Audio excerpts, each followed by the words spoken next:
ये कहानी है एक हंसने वाले हाथी और रोने वाली बिल्ली की।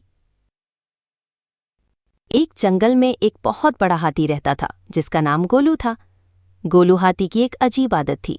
उसे हर बात पर हंसी आ जाती थी, चाहे कोई गिर जाए, कोई परेशान हो या कोई अपना रास्ता भूल जाए। गोलू हंसना शुरू कर देता था। इसी जंगल में एक छोटी सी बिल्ली रहती थी जिसका नाम म्याऊ था। म्याऊ बिल्ली बहुत हसास थी और छोटी छोटी बातों पर रोने लगती थी। एक दिन म्याऊ बिल्ली का दूध का प्याला खाली हो गया और वो बहुत जोर से रोने लगी। इसकी आवाज़ सुनकर गोलू हाथी वहां आया। जब उसने म्याऊ बिल्ली को रोते देखा तो वो हंसने लगा। ओहो, दूध खत्म हो गया तो इतना रोना?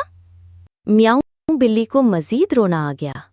तुम हमेशा हंसते रहते हो, तुम्हें कोई एहसास नहीं। गोलू हाथी ने हंसते हंसते कहा, अरे रोना क्यों, हंसो।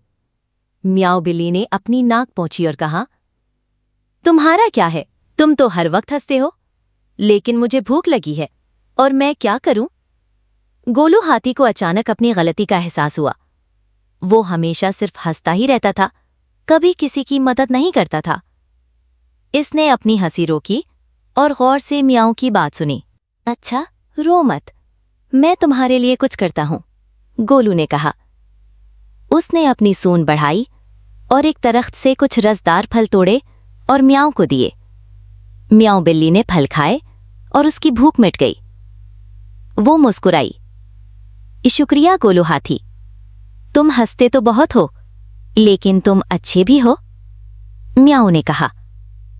गोलू हाथी को पहली बार सिर्फ हंसने के बजाय किसी की मदद करके खुशी महसूस हुई। उस दिन के बाद से जब गोलू किसी को परेशान देखता तो हंसने के बजाय सबसे पहले उसकी मदद करता, और म्याऊ बिल्ली ने भी छोटी छोटी बातों पर रोना कम कर दिया। अब जब वो एक साथ होते तो सिर्फ हंसते थे।